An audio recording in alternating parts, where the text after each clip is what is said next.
Ginit ang ilang mababatas at legal expert na dapat simulan na agad ang impeachment trial ni Vice President Sara Duterte. Sagot naman ni Senate President Chisa Escudero, magkakaroon lang ng special session ng Kongreso kapag iniutos ng Pangulo. May unang balita si Bob Gonzales. Kung si Pangulong Bongbong Marcos daw ang magpapatawag ng special session para mapag-usapan ang impeachment trial ni Vice President Sara Duterte, wala raw magagawa ang Senado kundi tumalima. Pero manggagaling ba sa amin ang kagustuhan yan o sa akin ang kagustuhan yan? Hindi, Nympha. Dahil ulitin ko, ayokong tratuing special. wala naman daw siyang natatanggap na tawag mula sa Pangulo o Kamara kaugnay rito.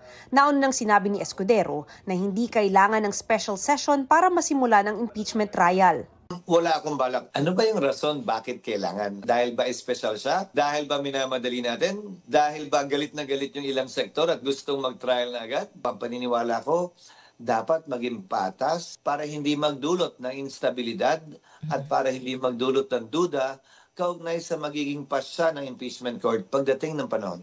Kaya tanong ni Escudero sa mga kongresista, bakit pinatagal nila ang proseso ng reklamong impeachment? May trabaho kaming kailangan at dapat gawin kaugnay ng legislasyon na hindi kailangan inaabangan ng isang bagay na, ulitin ko, mahigit 2 buwan nilang inupuan. Pangalawa, para sa akin, may mga kailangan pang gawing hakbangin ng Senado bago pa kami makapag-trial. Wala kaming sinisisi, wala kaming sinasabing magsimula agad. Konstitusyon lang naman ang nagsasabi noon at walang kondisyon na nakalagay sa ating konstitusyon. Kung kailan pwede magsimula, ang nakalagay lang ay sa labing madaling panahon. Sabi ni Senate Minority Leader Coco Pimentel, kung may special session, mapapabilis ang impeachment proceedings pati ang pagpasa sa mga prioridad na batas ng administrasyon. Dapat daw may sense of urgency. Bagaman hindi raw ibig sabihin ay dapat aksyonan agad pagkatanggap ng impeachment complaint, hindi na aniya forthwith kung 3.5 buwan ang palalampasin.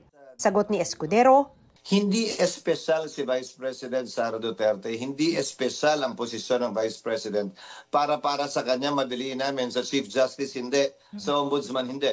Pare-pareho lamang silang impeachable officers na sa ilalim ng konstitusyon ay dapat tratuin din ng pare-parehas.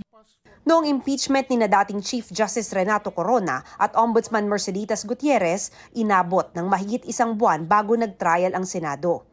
Ayon naman kay retired Senior Associate Justice Antonio Carpio, pwedeng magpatawag ng special session ng Pangulo para sa isang urgent bill at doon matalakay na rin ang impeachment. Siguro isang session day lang yon. So, kahit na 20 days, kaya na yun eh. So they can now convene as a impeachment court dahil they are in session. Kahit mag-resign daw ang bise bago ang impeachment trial, sana raw ituloy pa rin ang paglilitis. Kung morally, mentally or psychologically unfit ang isang mataas na opisyal sa gobyerno, ay dapat matuloy, maprohebahan yon at makonvict siya ng perpetual disqualification from holding public office. Pero para kay retired Associate Justice Adolfo Ascuna, na isa sa framers ng 1987 Constitution, the Constitution doesn't say that. Yung disqualification parang incidental na lang yan after removal. Kung walang removal, I don't think you can have disqualification. posible ngang hindi raw matanggal sa pwesto ang bise kahit hatulang guilty ng impeachment court. Removal from office and disqualification from holding any office under the Republic. Yun po ang maximum. Maaari pong kahit na i-convict nila na hindi nila i-impose yung maximum na yan, maaaring pagalitan lang. Yung sinasabi na censure or reprimand.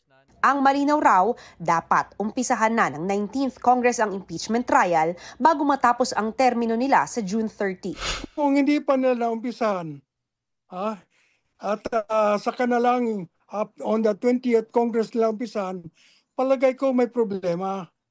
Dahil it's possible na yung mga pumirma na congressmen ay hindi na nanalo uli. At yung 1/3, hindi na kumpleto. Pinagbabawal ng saligang batas na magkaroon ng panibagong complaint within 1 year. Ito ang unang balita. Mav Gonzales para sa GMA Integrated News. Igan, mauna ka sa mga balita, mag-subscribe na sa GMA Integrated News sa YouTube para sa iba't ibang ulat sa ating bansa.